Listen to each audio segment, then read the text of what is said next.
Have you ever noticed, on reflection, that the moments that make you the most nervous or uncomfortable are also the moments in which you grow the most? You may not notice this growth when you're going through the difficult moments or the difficult time.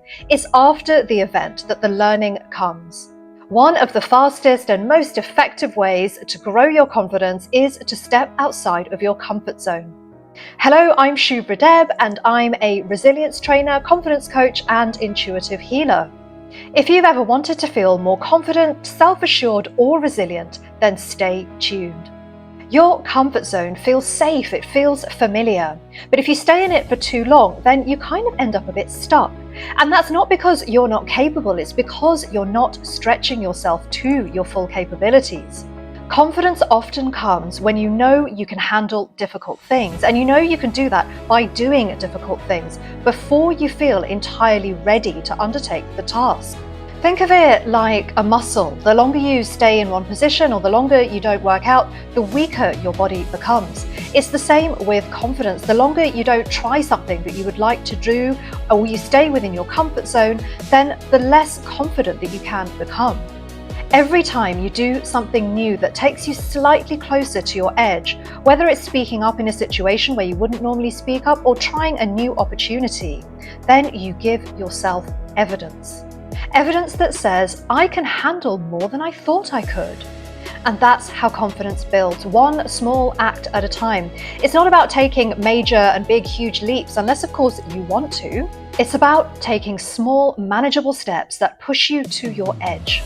Think of it like this. Think of it in 3 zones. The first zone is your comfort zone. This is where activities and actions are familiar and comfortable, and you don't stretch yourself in doing them. But this is also the zone in which very little growth takes place. The second zone is your stretch zone. This is where what you're doing feels slightly uncomfortable but also exciting, and this is where growth starts to take place. The third zone is your panic zone. This is where tasks and activities start to feel overwhelming and they can bring on anxiety. It's also the zone where learning can actually shut down if you're in that zone for too long. So when you're looking to strengthen your confidence, to build your confidence muscle, you mostly want to be in the second zone, the growth zone. Tasks and activities that stretch you, but they also excite you. That is the healthy middle ground, and this is how you can work it.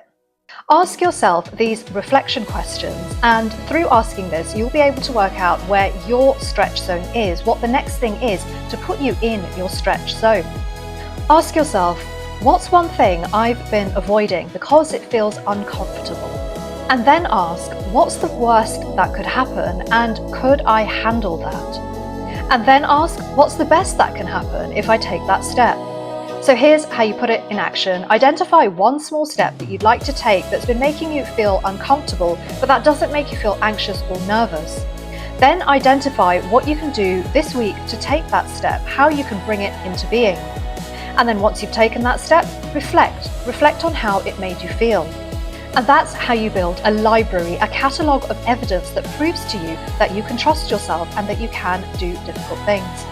I hope you found this useful. If you did, please do subscribe, like, share, or comment. And if you'd like some more, then there's the link to a free self-confidence guide and also a link to my video-based self-confidence course in the notes below.